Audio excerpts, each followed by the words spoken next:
Hung be the heavens with black, yield day to night. Comets, importing change of times and states, brandish your crystal tresses in the sky, and with them scourge the bad, revolting stars that have consented unto Henry's death. Henry V, too famous to live long, England ne'er lost a king of so much worth.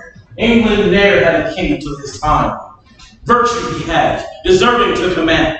His sparkling eyes replete with wrathful fire, more dazzling than he drove back his enemies. The midday sun fierce bent against their faces. What should I say? His deeds exceed all speech. We mourn and blush. Why mourn we not in blood? Henry is dead and never shall revive.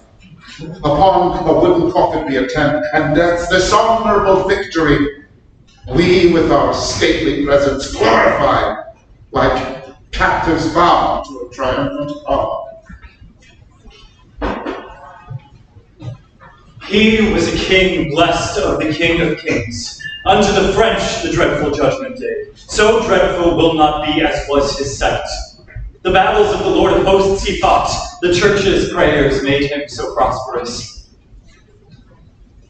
Church. Where is it? And not churchmen prayed? His thread of life had not been so soon decayed. None do you like but an effeminate prince, like a schoolboy you may overawe. Cease these jars, and rest your minds in peace. Let's to the altar. Heralds, wait on us. Instead of gold, we'll offer up our arms, since arms avail not now that Henry's dead. Henry V, thy ghost I invite. Prosper this realm, keep it from civil broils, combat with adverse planets in the heavens! My uncle lords have helped you all.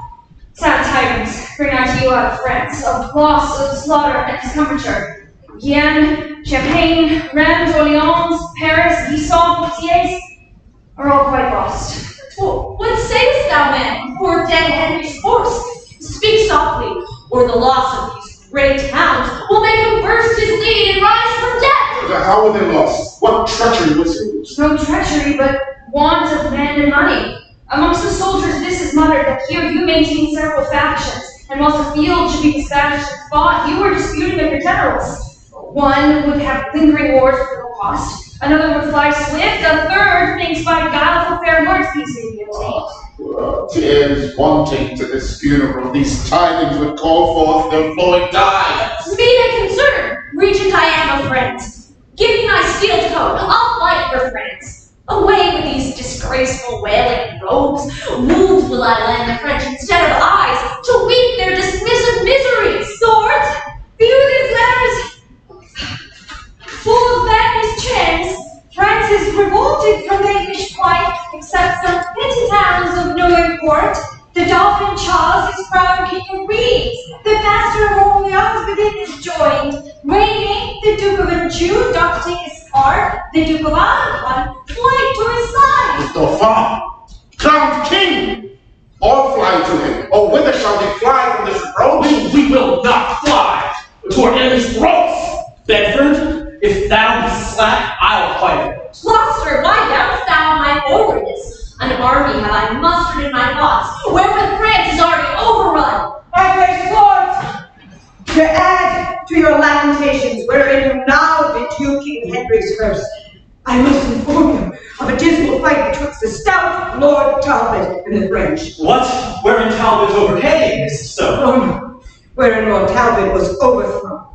A base soldier to win the Dauphin's grace, to with a spear into the back, whom all France with their chief assembled strength durst not presume to look once in the face.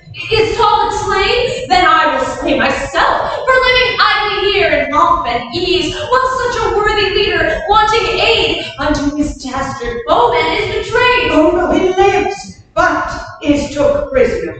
Most of the rest slaughtered, or took likewise. His ransom, there is none but I shall pay. I'll hail the Dauphin headlong from his throne. His crown shall be the ransom of my friends. So you had need. Your Orleans is besieged. The English army has grown weak and faint. The Earl of Salisbury craveth supply, and hardly keeps his men from mutiny, since they, so few, watch so many in a multitude. Remember, lords, your oaths to Henry sworn, either to quell the Dauphin utterly, or bring him in obedience to your yoke. I do remember it, and here take my leave, to go about my preparation. Out to the tower, while haste I can, confusing artillery and munition. And then I will proclaim young Henry king. To Elton will I, where the young king is, being ordained his special governor and for his safety. I will less advise. Each hath his place and function to attend. I am left out. For me, nothing remains. But long will I not be Jack out of office, the king from all I intend to steal, and sit at chiefest stern to public weal.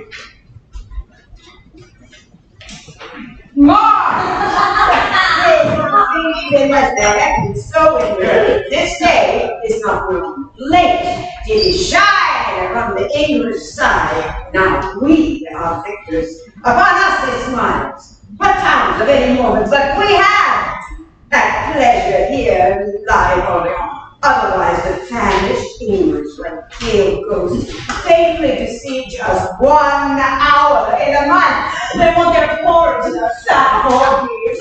Either they must be dieted like mules and have their provender tied to their mouth, or tied to they will look like drowned.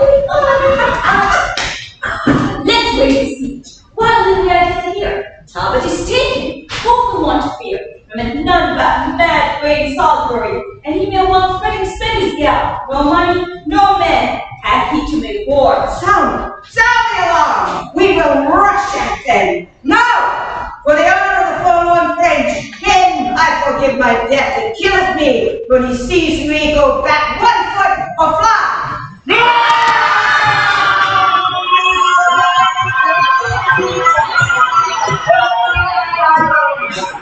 Who ever saw the right? But men have died. Dogs, cowards, dastards, would ne'er have said, I would ne'er have said, but they left me amidst my enemies. And the Salisbury's a desperate homicide. He finds us 1 year of his life. The other ones like lions wanting food to shove on us as their hungry prey. Oh, let's leave this town, for they are hair-braiding slaves, and hunger will enforce them to be more eager. But I know that rather with their teeth, the walls they'll tear down than forsake the sea. Where's the Prince Dauphin? I have news for him. Bastard of Orleans, thrice welcome to us. Methinks you look so sad, your cheer appalled at the late overthrow wrought this offense. Be not dismayed. The succor was at hand. A holy maid hither with me I bring, which by a vision sent to her from heaven, ordained is to raise this tedious siege and drive the English forth the bounds of France. The spirit of deep prophecy she hath, exceeding the 9 sibyls of old Rome. What's past and what's to come, she can describe. Speak! Shall I call her in? Believe my words, for they are certain and infallible. Go, call her in. But first, to try the skill. Renier, stand by as Dauphin in my place. Question her proudly and our looks be stern. By this means, we shall sound what skill she hath. Fair maid, is thou will do these wonders feat? Renier, is it thou that thinks to beguile me? Where is the Dauphin? Come from behind, I know thee well, though never seen before. Now, amazed, there's nothing hid from me. In private, I will talk with thee apart. Stand back, you lords, and give us leave a while. She takes upon her gravely first that. Dauphin, I am by birth a shepherd's daughter, my wit untrained in any kind of art. Heaven and her lady gracious hath it pleased to shine on my contemptible estate. Lo, whilst I waited on my tender lands and the sun's parching rays, displayed my cheeks, God's mother deigned to appear to me, and in a vision full of majesty willed me to leave my base vocation and free my country from calamity. Her aid she promised and assured success. In complete glory she revealed herself, and whereas I was black and swart before, this beauty which she infused on me, I am blessed with, as you see. My courage, try my combat as thou darest, and thou wilt find that I exceed my sex. Resolve on this, thou wilt be fortunate, thou receive me for thy warlike hint. Thou hast astonished me with thy high terms. Only this proof I'll of thy valor. In single combat shall I buckle with you, and if thou vanquishest, thy words are true. Otherwise, I will nounce all confidence. I am prepared. Here is my keen-edged sword. In God's name, I fear no woman, and while I live, and there flies no man. Ah, and Amazon, and fighters with the sword of Deborah. Christ's mother helps me, else I were too weak. Oh, where helps thee, it is thou that must help me. Indication when I burn with thy desire. My heart and hands thou hast at once subdued. Excellent Pucelle, if thy name be so. Let me, thy servant, not thy sovereign be. 'Tis the French Dauphin, sue it to thee thus. I must not yield to any rights of love, for my vocation is sacred from above. When I have chased all thy foes from hence, then will I think upon recompense. Oh, in the meantime, look gracious on this prostrate form. My lord, think, he's very long in talk. Doubtless he shrives this woman to her smock, else ere he so long protract his speech. Shall we disturb him? Since he keeps no reed, but he may mean more than we poor men do know. These women are shrewd, temptress with their tongues. My lord, where are you?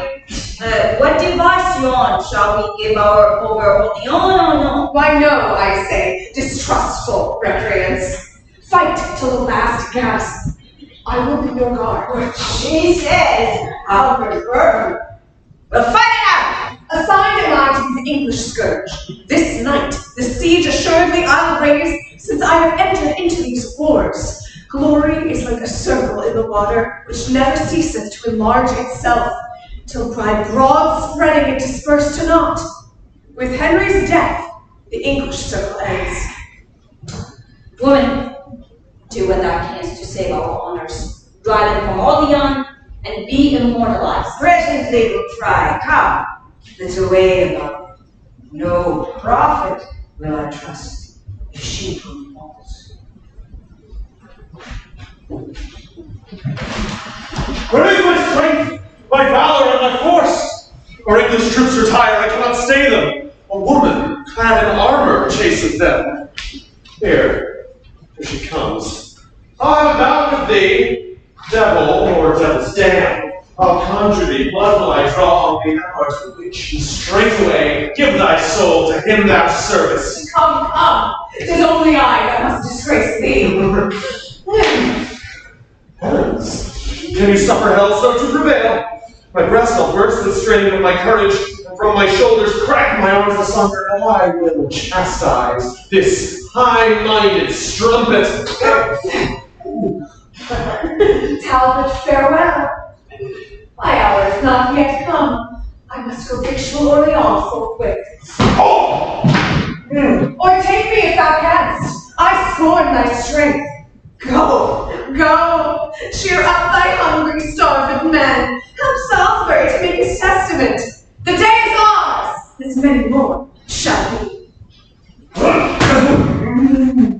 My thoughts are whirled like a potter's wheel. I I know not where I am, nor what I do. A witch, by fear, not coarse like Hannibal, drives back our troops and conquers as she lists. So bees with smoke, and doves with noisome stench are from their hives and the houses driven away. They called us for our fierceness English dogs. Now like to whelps, we crying run away. Hark! Countrymen!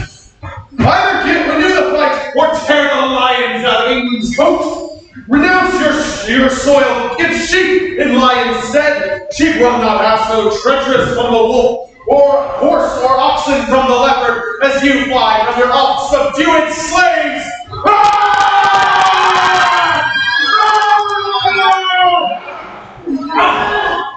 Will not be.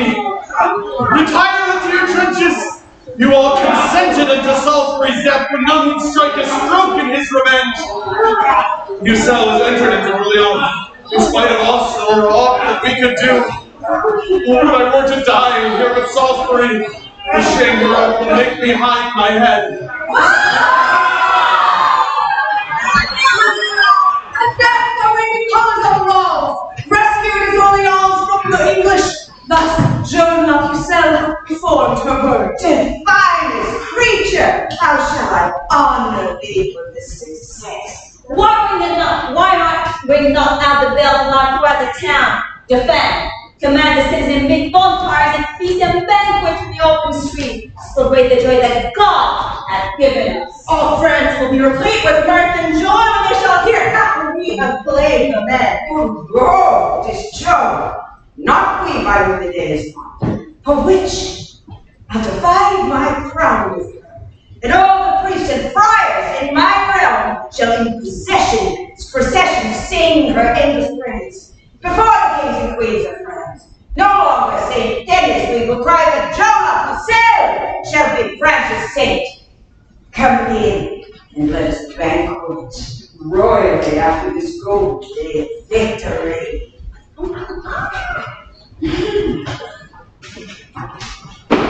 Lord Regent, the Dauphin of Burgundy, this happy night the Frenchmen are secure, having all day caroused and banqueting. Embrace we then this opportunity, as fitting best to quit as their deceit contrived by art, veiled in sorcery. Coward of France! How much he longs this fame, despairing of his own arm's fortitude, to join with witches and the help of hell! Traitors that never overcome me, but what's that Pucelle they turn so pure? A maid, they say. A maid? And be so partial? Pray God she prove not masculine or long, if underneath the standard of the French she carried armor she had forgot. Well, let them crack ties and converse with spirits. God is our fortress, in whose conquering name let us resolve to scale their flinty bulwarks. Ascend, great Talbot, we will follow thee. Not altogether. Better far, I guess, that we do make our entrance several ways. That if it chance the one of us to fail, the other yet to be relaxed against their force. Agreed. I'll to yonder quarter, and I to this. And here will Talbot mount, or make his grave. Now, Salisbury, for thee, for the right of English Henry, shall this night appear how much in duty I am bound to both.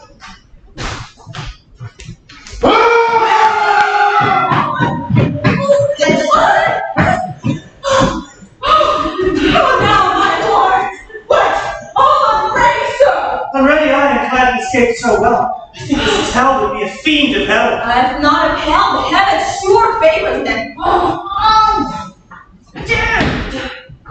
Is this thy cunning, thou deceitful dame?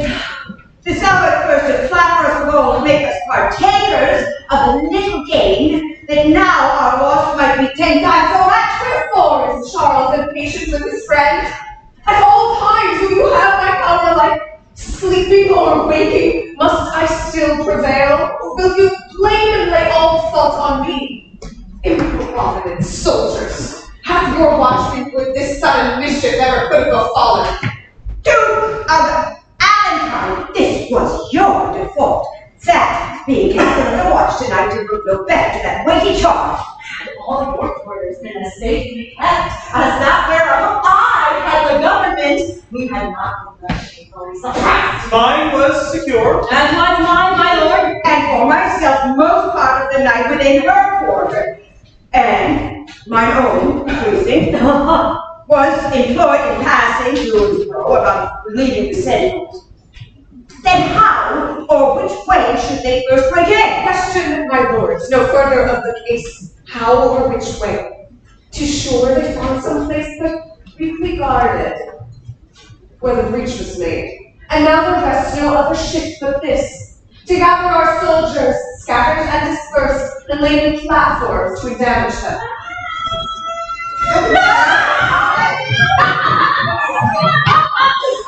The multitude, what they have left! The cry of Talbot serves me for a sword, for I have looked me with many spoils, using no other weapon but his name. For every drop of blood that was drawn from us, there have at least 5 Frenchmen died tonight. But lords, in all our bloody massacre, I mused we met not with the Dauphin's grace, his new-come champion, Joan of Arc, nor any of his false confederates. 'Tis thought, Lord Talbot, when the fight began, roused on a sudden from their drowsy minutes, they did amongst the troops of armed men leap over the walls for refuge in the fields. Myself, as far as I could discern, for smoke and dusky vapors of the night, am sure I scared the Dauphin and his thrall, when arm in arm they both came swiftly running, like to a pair of loving turtle doves that could not live asunder day or night. After that things are said for here, we'll fall down with all the power we have. Right, lords and gentlemen, what means this silence? Dare no man answer in case of truth. Within the temple hall we were too loud. The garden here is more convenient. Then say at once if I have maintained the truth, or else was wrangling Somerset in the air. Faith, I have been a truant in the law, and never yet could frame my will to it, and therefore frame the law to my will. Judge you, my Lord Warwick, then between us. I have perhaps some shallow skirt of judgment in these my sharp bullets of the law. In faith, I am no wiser than a dog. But here is a manly forbearance. The truth appears so naked on my side that any purblind eye may find it out. Ah, and on my side it is so well apparelled, so clear, so shining, so evident, that it will glimmer through a blind man's eye. Since you are tongue-tied and so loath to speak, and of significance to proclaim your thoughts, let him that is a true-born gentleman, and stands upon the honor of his birth, suppose that I have pleaded truth. From off this briar, pluck a white rose with me. Let him that is no coward nor no flatterer, but dare maintain the party of the truth, pluck a red rose with me. I love no colors, and without all color of base insinuating flattery, I pluck this white rose with Plantagent. I plucked this red rose with young Somerset, and say withal, I think he held the right. Now, Somerset, where is your argument? Here in my scabbard, meditating that, shall die your white red. Meantime, your cheeks do counterfeit our roses, for pale they look with fear as witnessing the truth on our side. No, Plantagent, 'tis not for fear, but anger that thy cheeks blush from pure shame to counterfeit our roses, and yet thy tongue will not confess to thy error. Hath not thy rose a caper, Somerset? Hath not thy rose a thorn, Plantagent? Aye, sharp and piercing to maintain his truth, whilst thy consuming caper eats his falsehood. I'll find friends to wear my blue roses that shall maintain what I've said is true, where false Plantagent dare not be seen. Now, by this maiden blossom in thy hand, I scorn thee and thy fashion, peevish boy. Oh, turn not thy scorns this way, Plantagent. My father was attached, not attainted, condemned to die for treason, but no traitor, and that I'll prove on better men than Somerset. We're growing with time, once ready to my will. Ah, thou shalt find us ready for thee still, and know us for these colors for thy foes. For these, my friends, in spite of thee shall wear. And by my soul, this pale and angry rose, as cognizant of my blood-drinking hate, will I forever and my faction wear, until it wither with me to my grave, or flourish to the height of my dream. Oh, go forward and be choked with thy ambition, and so farewell till I meet thee next. Have with thee, Pole, Farewell, ambitious Richard.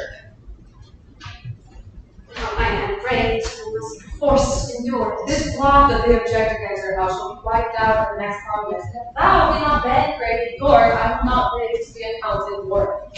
Meantime, in signal of my love to thee, will I upon thy party wear this rose against proud Somerset and Suffolk. And here I promise. This girl today, grown to this faction of the Temple Garden, shall send between the red rose and the white 1,000 souls to death and deadly night. Come, let us to dinner. I dare say this world will drink blood another day.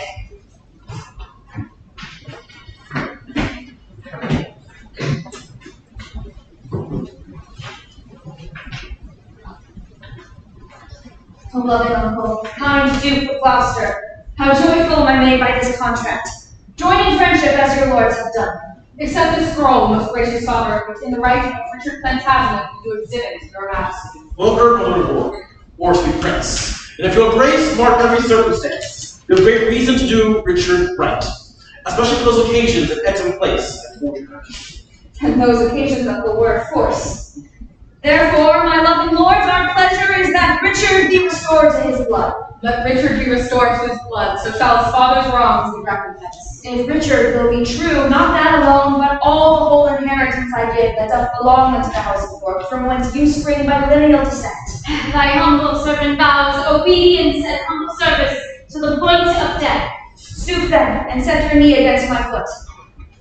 And in rewarding of that duty done, I wound thee with the valiant sword of York. Rise, Richard, like a true Plantagenet, and rise, created princely Duke of York. And so thrive, Richard, as thy foes may fare, and as thy duty springs, so perish they that grudge one thought against your majesty. Welcome, high prince, the mighty Duke of York. Marriage-based prince, Duke of York. Now the best of your majesty to cross the seas and to be crowned in France. The presence of a king engenders love amongst his subjects and his loyal friends, as examinate his enemies. When Gloucester says the word, King Henry goes, for friend counsel cuts off many foes. The ships already are waves. Aye. We may march in England or in France, not seeing what is likely to ensue.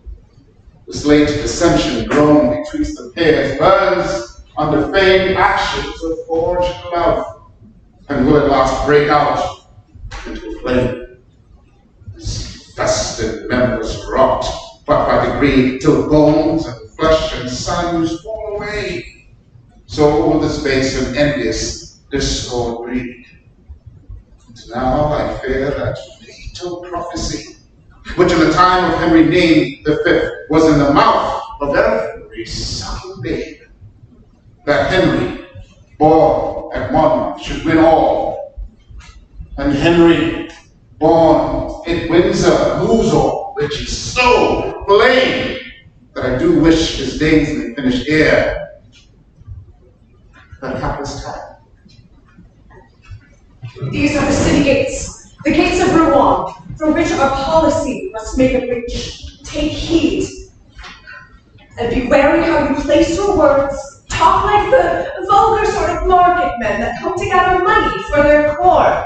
If we have entrance, as I hope we shall, and that we find a slothful watch for week, I'll by a sign give notice to our friends that Charles the Dauphin may encounter them. Gianna! Paisans, Jean de France, for market folks that come to sell their corn. Enter! Go in! The market bell is rung. Now, Rouen, I'll shake thy bulwarks to the ground. Say yes!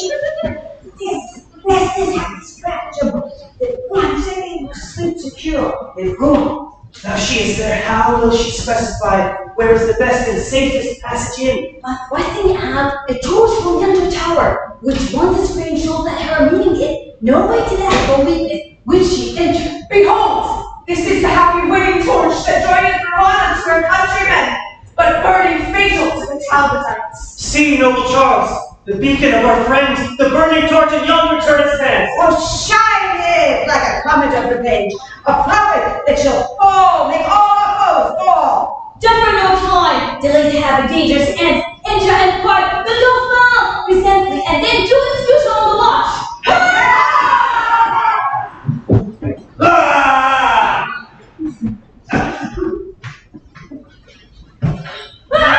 Friends, thou shalt rue this treason with thy tears, and Talbot must survive this treachery. Pucelle, that witch, that damned sorceress, hath wrought this hellishness to unawares, and hardly we escaped the pride of France. Good morrow, gallants. Walking cold for bread.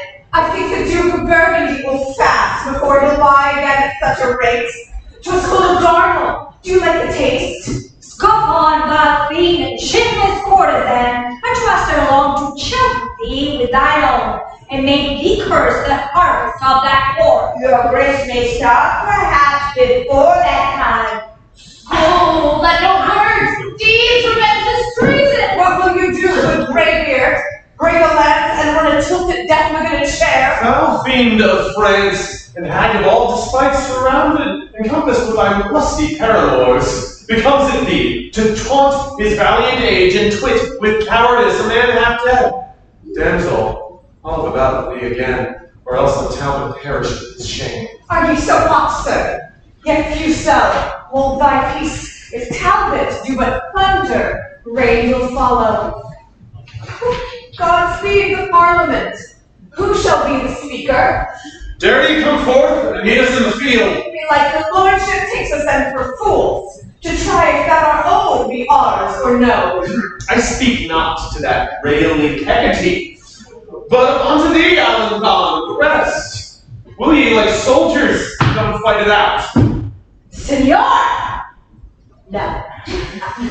Senor! Hang, base muleteers of France, like peasant footboys they keep the walls, who dare not take up arms like gentlemen. Away, captains! Let's get us from these walls, for Talbot means no goodness by his looks. God be with you, my lord. We came but to tell you that we are here. And there we will be too ere it be long, or else reproach be Talbot's greatest fame. Thou, Burgundy, by your honor of thy house, pricked on by public wrongs sustained in France, either to get the town again, or die. My vows are equal partners with thy vows. Now, quiet soul, depart from heaven, please, for I have seen our enemies all overthrown.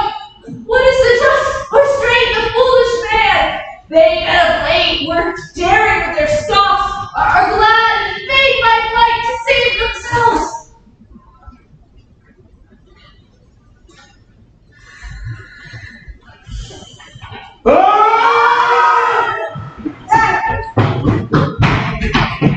Lost and recovered in the day again!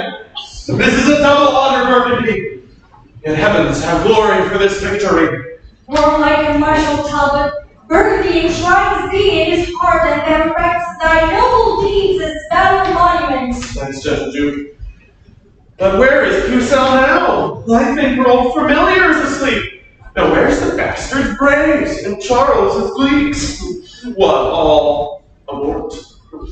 Rouen hangs her head for grief when such valiant company are fled. Now we take some order in the town, placing therein some expert officers, and then to march to Paris to the king, for there young Henry with his nobles lie.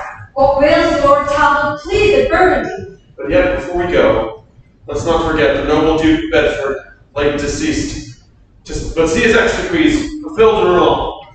A braver soul never couched glance, gentler heart did never sway in court. But kings and mightiest potentates must die, for that's the end of human misery.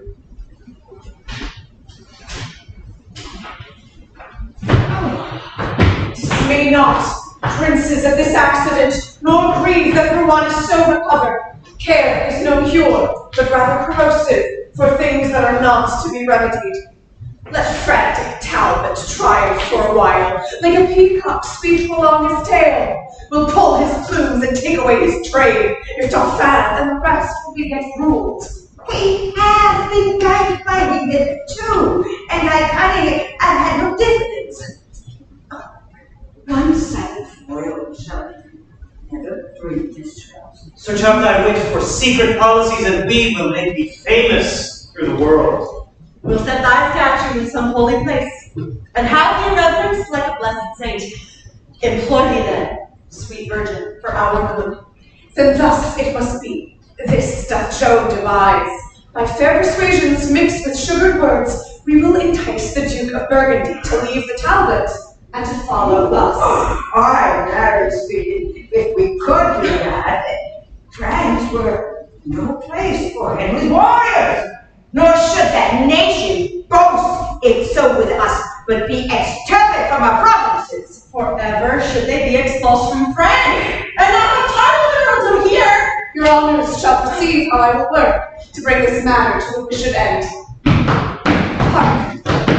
By the sound of drum you may perceive the powers are marching up to Paris for.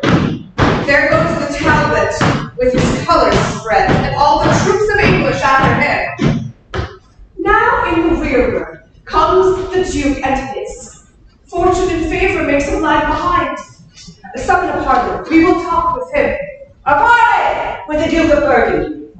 Who craves a parley with the Burgundy? The princely Charles of France, thy countryman. Well, says thou, Charles, for I am marching hence. Speak, Isak, enchant him with thy words. Brave Burgundy, undoubted hope of France. Stay, let thy humble handmaid speak to thee. Speak on, but be not over teased. Look upon thy country. Look on further France, and see the cities and the towns defaced by wasting ruin of the cruel foe. See the pining malady of France. Behold the wounds, the most unnatural wounds, which thou thyself hast given her both breast. Oh, turn thy edged sword another way. Strike those that hurt, and hurt not those that help. Return thee therefore with a flood of tears, and wash away thy country's stained spots. Either she had bewitched me with her words, or nature makes me suddenly relent. Who joinest thou with? But with a lordly nation that will not trust thee but for profit's sake? When Talbot hath set footing once in France, and fashioned thee that instrument of ill, who then, but English Henry, will be lord, and thou be thrust out like a fugitive? See then, thou fightest against thy countrymen, and joints with them will be thy slaughtermen. Come, return. Return, thou wandering lord. Charles and all the rest will take thee in their arms. I am vanquished. These audio words of hers that batter me like roaring cannon shot. It made me almost yield upon my knees. Forgive me, country, sweet countrymen, and lords, accept this hearty kind of grace. My forces and my power men are yours. So farewell, Talbot, I'll no longer trust thee. Done like a Frenchman, turn and turn again. Welcome, brave Duke. Thy friendship makes us fresh. And doth beget new courage in our breasts. Pucelle hath bravely played her part in this, and doth deserve a coronet of gold. Now, let's on, my lords, and join our powers, and seek how we may prejudice the foe.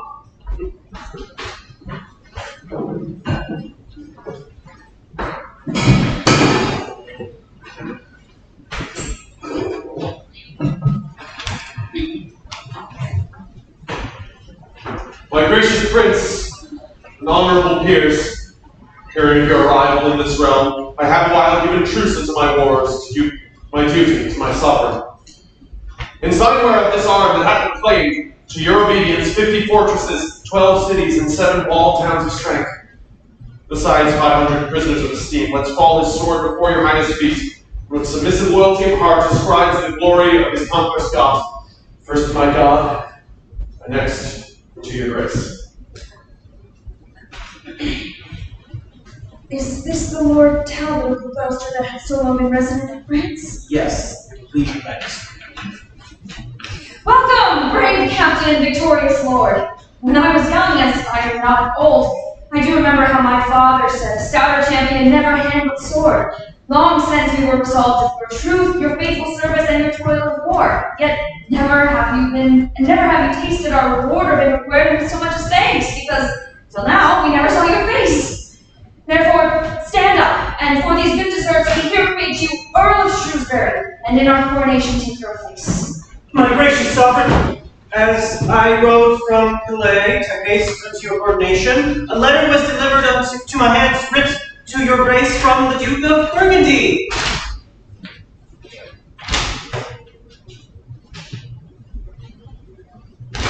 Shame to the Duke of Burgundy and me! I vowed, base knight, when I did meet thee next, to tear the garter from thy craven's legs. Pardon, princely Henry and the rest. This bastard, when I was 6,000 strong, and that the French were almost 10 to 1 before we met, and the stroke was given, like to a trusty squire, did run away, in which assault we lost 1,200 men. Myself and divers gentlemen decide whether surprise had been taken prisoners. Then judge, great lords, if I have done amiss, or whether it is that such cowards ought to wear the ornament of knighthood, yea or no. Say to treat this back as infamous and ill-beseeming any common man, much more a knight, a captain, and a leader. What, doth my uncle Burgundy revolt? He doth, my lord, and has become your foe. Is that the worst his letter doth contain? Is the worst and all, my lord, rights. Well, then Lord Talbot there shall talk with him, and give him chastisement for this abuse. How say you, my lord, are you not content? Content, my liege, yes, but that I am prevented, I should have begged out of employ. Then gather strength and march unto the straits. Let him perceive how ill we broke his treason, and what offense it is to flout his friends. I go, my lord, if heart desiring still, you may behold confusion to your foes. Grant me to combat, gracious lord. And me, my lord, grant me combat too. Patient lords, and give me to speak. Say, gentlemen, what makes you thus exclaim, and wherefore you great combat? With whom? With him, my lord, for he hath done me wrong. And I with him, for he hath done me wrong. Good lord, what madness rules and brings sick men when for so slight and frivolous a cause such factious emulation shall arise? Good cousins both, of York and Somerset, quiet yourselves, I pray, and be at peace. And let this dissension first be tried by fight, and then your highness shall command a peace. The quarrel touches none but us alone. Betwixt ourselves, let us decide on it. Here is my pledge. Accept it, Somerset. Confirm it so! Confound your strife, and perish ye with your audacious praise! Presumptuous bastards, are you not ashamed of this immodest, clamorous outrage who trouble and disturb the king and us? And you, my lords, methinks you do not well to bear with their perverse objections, much less to take occasion from their mouths to raise a mutiny betwixt yourselves, and to persuade you to take a better course. It grieves His Highness. Good, my lords, be friends. Come hither, that will be combatants. Henceforth I charge you, as you love our favor, quite to forget this quarrel and the cause. And you, my lords, remember where we are. In France, amongst a fickle, wavering nation. If they perceive dissension in our books, and that within ourselves we disagree, how will the grudging stomachs be provoked to feel disobedience and rebel? Besides, what infamy will there arise when foreign princes shall be certified that for a toy, a thing of no regard, King Henry's peers and chief nobility destroyed themselves and lost the realm of France? Oh, think upon the conquest of my father, my tender years, and let us not forego that for a trifle that was bought with blood, let me be umpire in this doubtful strife. I see no reason, if I wear this rose, that anyone should therefore be suspicious. I'm more inclined to Somerset than York. Both are my kinsmen, and I love them both. As well they may upbraid me with my crown. Cousin of York, we institute your grace to be our regent in the parts of France. And good my lord of Somerset, unite your troops of horsemen with his bands of foot. Go cheerfully together and digest your brand we color on your enemies.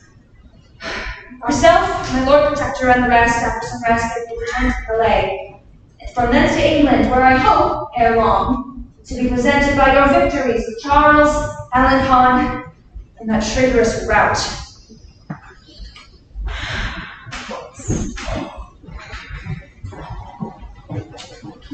My Lord of York, I promise you the king fairly gets off this play of yours. So he did, but yet I like it not. And then he wears the badge of Somerset. Tush, that was but his fancy. Blame him not. I dare presume, sweet prince, he thought that hard. I wish he did. Let it rest. Other affairs must now be managed.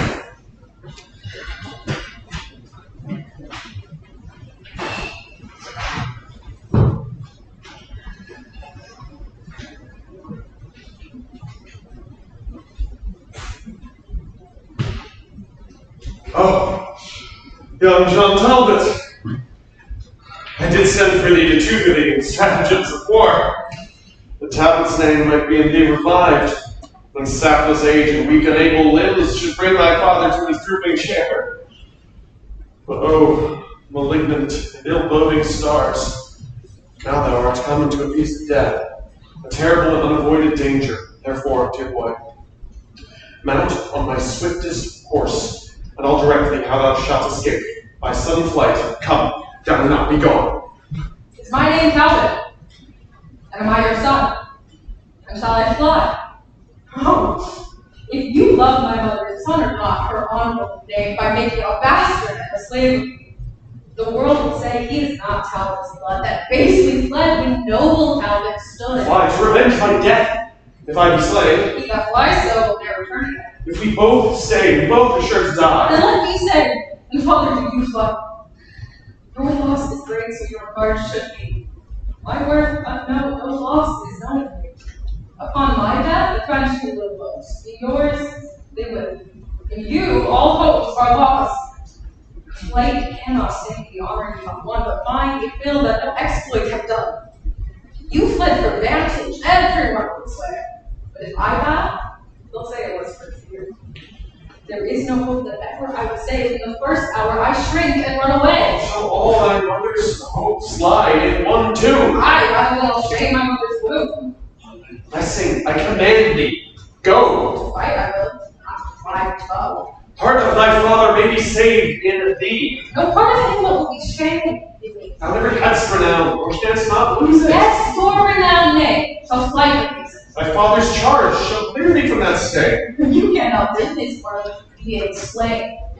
If death is so apparent, then both fly. And leave my followers here to fight and die? My age was never tainted with such shame. And not shall my youth be guilty of such way. No more can I be severed from your side and yourself in twain cut. Stay. Oh, do what you will, the life you I, for live I will not in my father's life.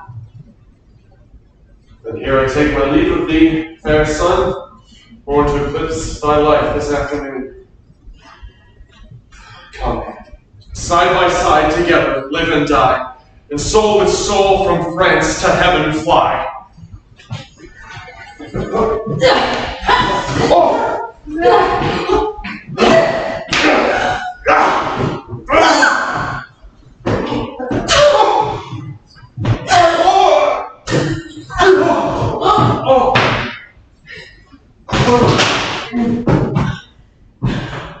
Where is my other life? My own is gone. But where is young Talbot? Where is valiant John? O thou whose wounds become a hard favored death, speak to thy father ere thou yield thy breath. Brave death by speaking, he will or no. Imagine him a Frenchman, and a fool. Boy smiles as he would say, a deathbed French, the dead that died today. Come and lay thee in thy father's arms. Thy spirit can no longer bear these harms. Soldiers, adieu! I have who I would save. Now my own arms are young John Talbot's grave. And York and Somerset brought rescue me. We should have found what it is. How the young whelp of Talbot, raging with it, flashed his puny sword and quenched with blood.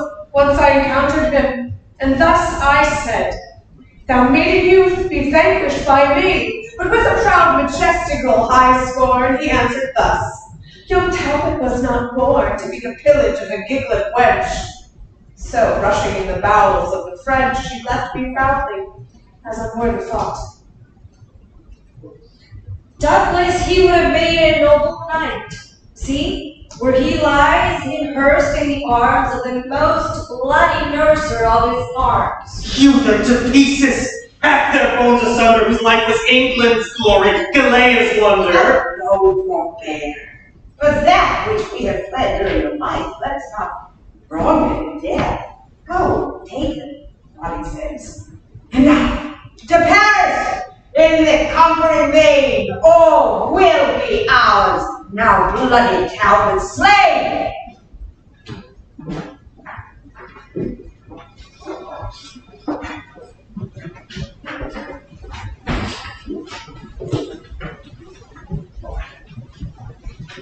Have you perused the letters from the Pope, the Emperor, and Earl Buckingham? I have, my lord. Their intent is this. They humbly sue unto your excellency to have a goodly peace concluded of betwixt the realms of England and France. How doth your grace make the motion? Well, my lord, as the only means to stop a fusion of our Christian blood and establish quietness on every side. Ah, marry, uncle. For I always thought it was both impious and unnatural that such humanity and bloody strife should reign among professors of one thing. Besides, my lord, the sooner to effect and sure bind this knot of amity, the Earl of Armagnac, near King Charles, a man of great authority in France, proffers his only daughter to your majesty in marriage, with a large and sumptuous dowry. Marriage? Alas, my years are young. And bitter is my study and my books and want endowment to a paramour. Yes, call the ambassador and, as you please, so let them have their answers every one. I shall be, well, content with any choice tends to God's glory and my country's weal.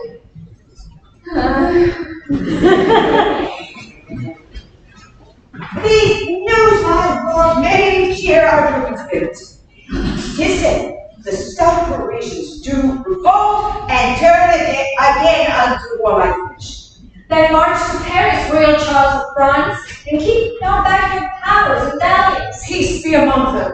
If they turn to us, else ruin combat with their palaces. Success unto our Meli's general, and happiness to his accomplices. What tidings then us now have received? The English army that divided was into two parties is now conjoined in one, and means to give you battle presently. Somewhat too sudden, sirs, the warning, but we will presently provide for them. I trust the ghost of Talbot is not there. Now he is gone, sir, my lord. You need not fear. Of all base passions, fear is most accursed. Command the conquest, Charles, it shall be thine. Let Henry fret, and all the world repine. And on my lords, and France, be fortunate. The region conquers, and the Frenchmen fly. Now help, ye charming spirits and periads, and ye choice spirits that admonish me, and give me signs of future accidents. Your speedy helpers that are substitutes under the lordly monarch of the north, appear and aid me in this enterprise. This speedy and fake appearance argues proof of your accustomed diligence to me.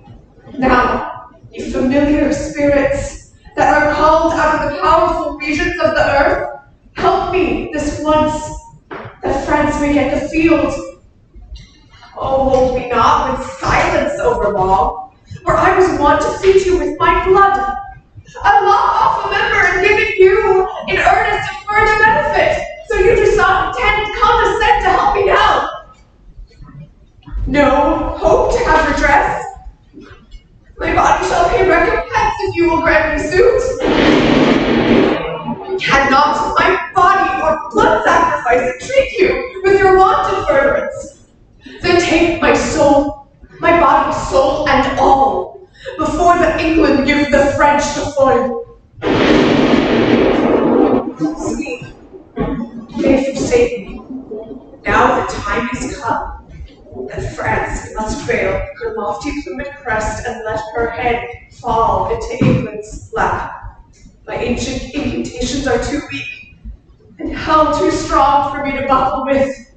Now, France, my glory droopeth to the dust. Damsel France, I think I have you fast.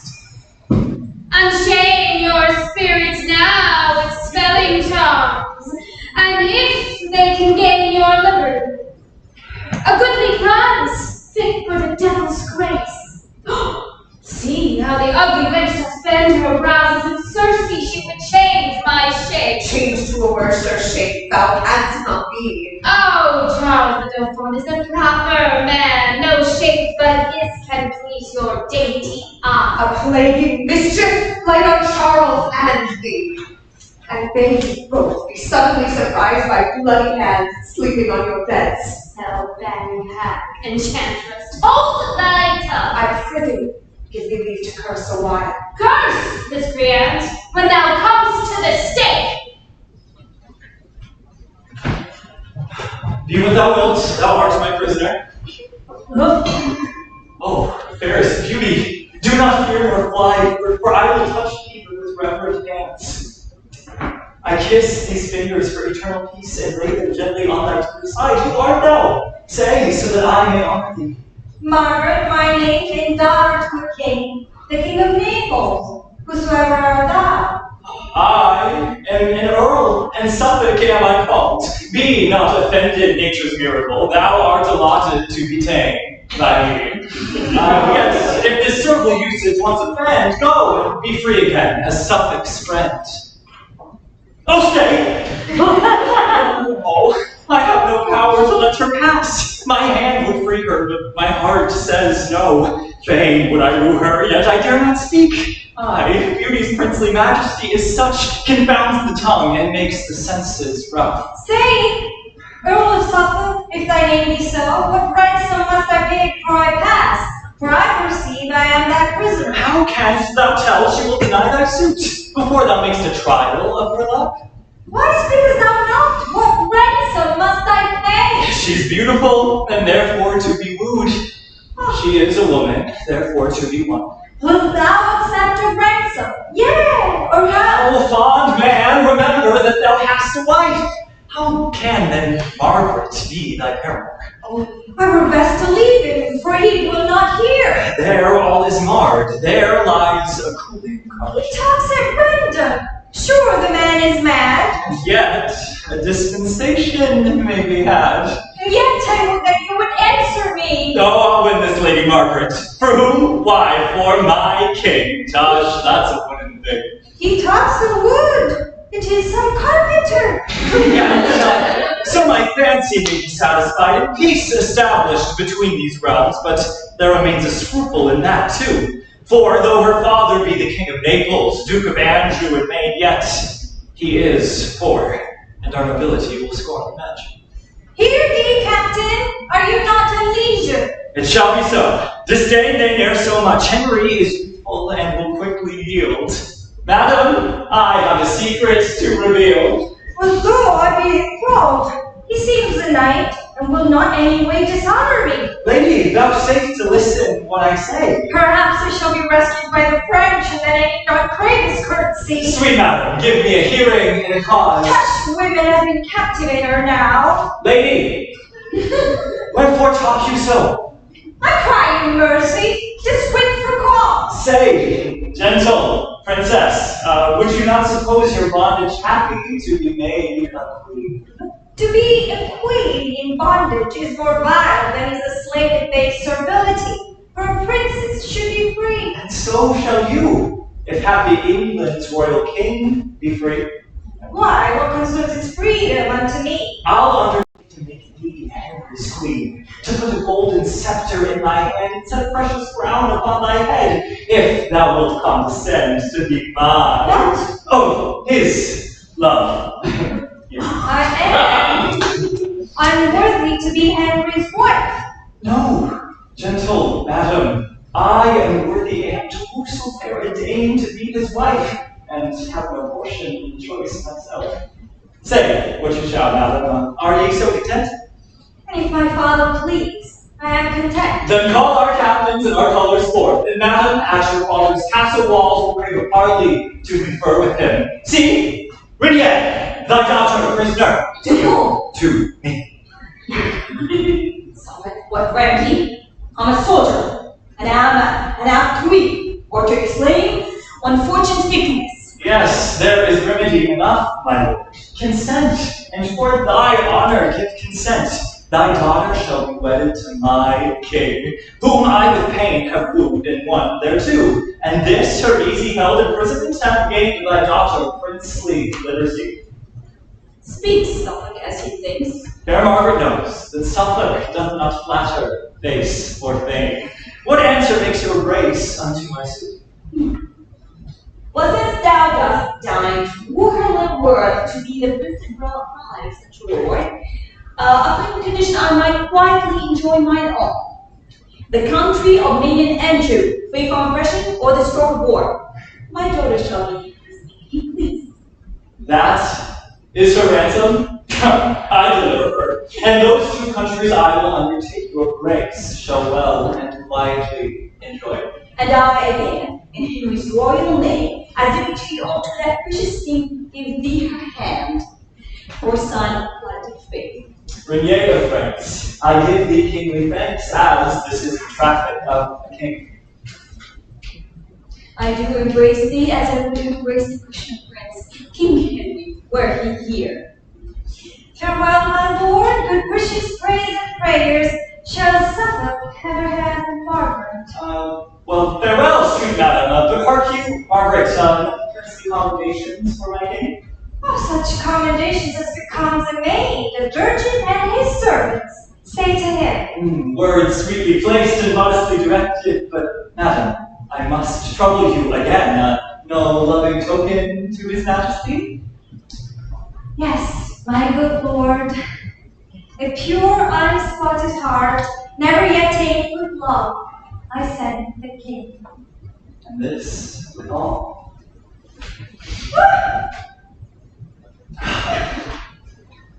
That for thyself.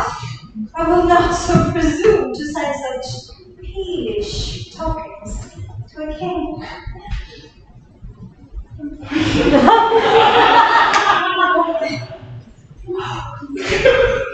Oh, wert thou for myself? But Suffolk, stay. Thou mayst not wander in that labyrinth. There minotaurs and ugly treason lurk. Solicit Henry with her wondrous praise. Bethink thee on her virtues that surmount and natural graces that extinguish art. Repeat their semblance often on the seas, that, when thou comest to kneel at Henry's feet, thou mayst bereave him of his wits with wonder. Bring forth that sorceress condemned to birth. Ah, Joan, this kills thy father's heart outright. Have I sought every country far and near, and now it is my chance to find me out.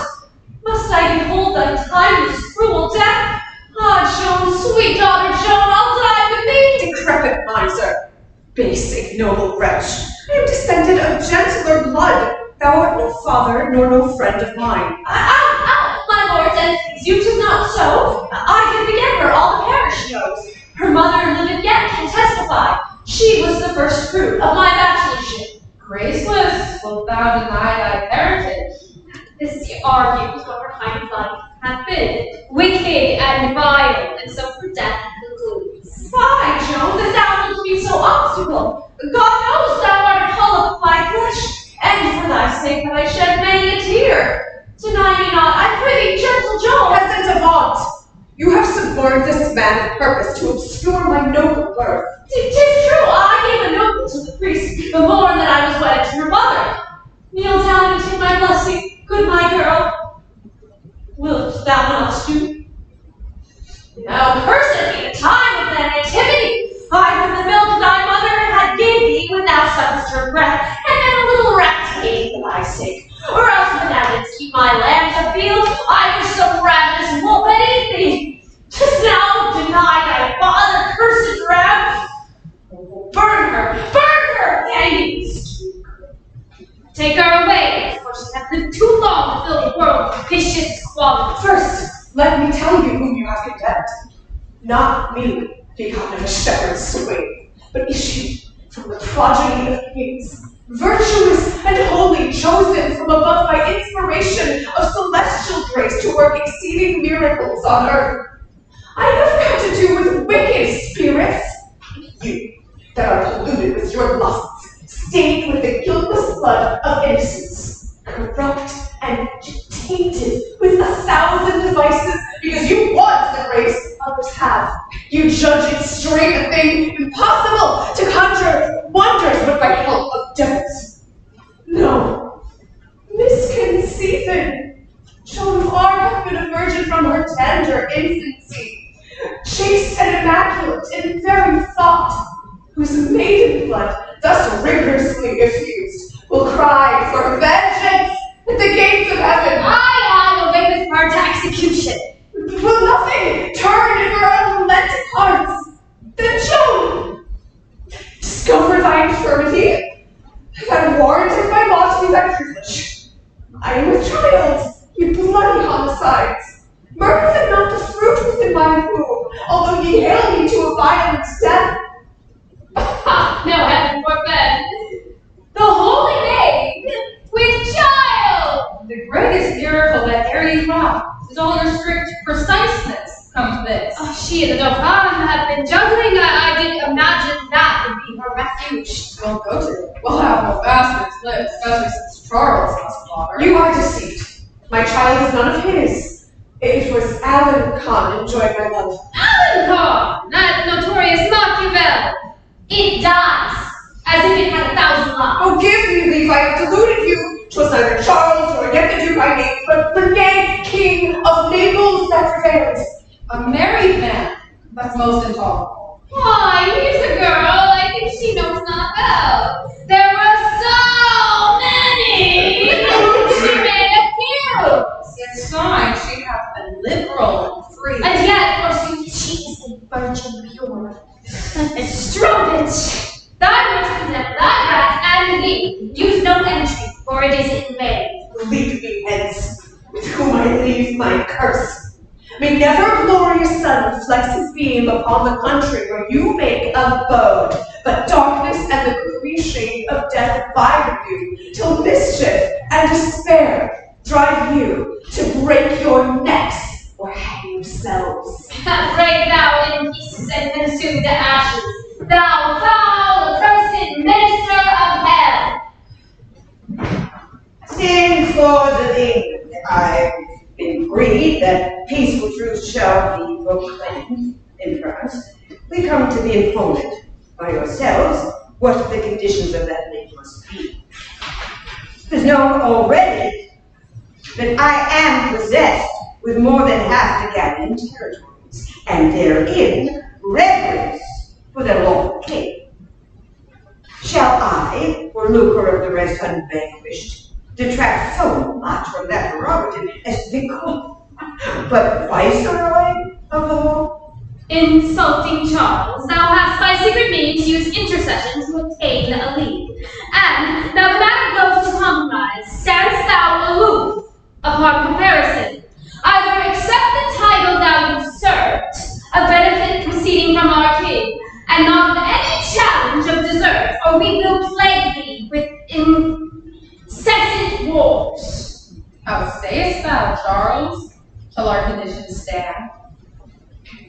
It shall, only reserved if you claim no interest in any of our towns of garrison. And swear allegiance to his majesty, as thou art knight, never to disobey, never be rebellious to the crown of England. Thou nor thy nobles to the crown of England, So now dismiss your army when you please. Hang up your ensign, let your drums be still. For here we entertain a solemn peace.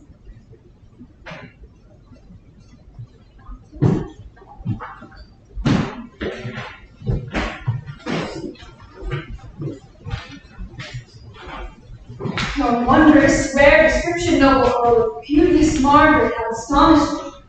Her virtues, grace, and external gifts do breed love's little passions in thy heart, and like as river of tempestuous gust provokes the mightiest hope against the tide, so am I driven by breath of her renown, either to suffer shipwreck or arrive where I may have vision of her love. Hush, my good lord, this superficial tale is the preface of her worthy praise. The chief perfections of that lovely dame had I sufficient skill to utter them, would make a volume of enticing lines, able to ravish any dull conceit. And, which is more, she is not so divine, so full replete with choice of all delights, but with as humble lowliness of mind, she is content to be at your command. Command, I mean, of virtuous chaste intents, to love and honor Henry as her lord. And otherwise will Henry never presume. Therefore, my lord protector, give consent that Margaret may be England's royal. So I should give consent to flatter sin? You know, my lord, your highness is betrothed to another lady of esteem. How should we dispense with that contract, not to face your honor with reproach? As doth the ruler with unlawful oaths, or one that, at a triumph having vowed to try his strength, forsaketh yet the lists by reason of his adversary's odds.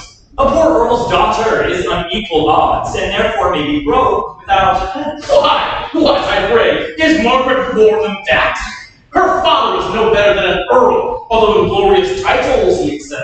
Yes, lord, her father is a king, the king of Naples and Jerusalem, and of such great authority in France as his alliance will confirm our peace and keep the Frenchmen in allegiance. And still the Earl of Armagnac may do, because he is their kinsman unto Charles. Besides, his wealth doth warrant a liberal dower, wherein ye sooner will receive than give. A dower, my lords. Disgrace not so your king, that he should be so abject, base, and poor, to choose for wealth and not for perfect love. Henry is able to enrich his queen, and not seek a queen to make him rich. So worthless peasants bargain for their wives as marketmen for oxen, sheep, or horse. Marriage is a matter of more worth than to be dealt in by attorneyship. Not whom we will, but whom his grace affects must be companion of his nuptial bed. And therefore, since he affects her most, it is most of all these reasons bindeth us, and our opinions she should be preferred. For what is wedlock force but a hell, an age of discord and continual strife, whereas the contrary bringeth bliss, and is a pattern of celestial peace. Whom should we match with Henry, being a king, but Margaret, that is daughter to a king? Her peerless feature, joined with her birth, approves her fit for none but for a king. Her valiant courage and undaunted spirit, more than is commonly seen, will answer our hope in issue of a king. For Henry, son unto a conqueror, is likely to beget more conquerors, if with a lady of so high resolve as is fair Margaret he be linked in love. Then yield, my lords, and here conclude with me that Margaret shall be queen, and none but she. Whether it be through the force of your report, my noble lord of Suffolk, or for that my tender youth has never yet attained with any passion and flaming love, I cannot tell. But this I am sure, I feel such sharp dissension in my breast, such fierce alarms of both hope and fear, as I am sick with working of my thoughts. Take therefore shipping, post my lords of France, agree to any covenants, and procure that Lady Margaret do vouchsafe to come to cross the seas to England and be crowned King Henry's faithful and anointed queen. For your expenses, be such a charge among the people gather up a tenth. Begone, I say, for till you do return, I rest perplexed with 1,000 cares. And you could uncle banish all offense. If you do censure me by what you were, not what you are, I know it will excuse the sudden execution of my will. And so conduct me where from company I may revolve in ruining my grief. Aye, grief, I fear. Both first, last.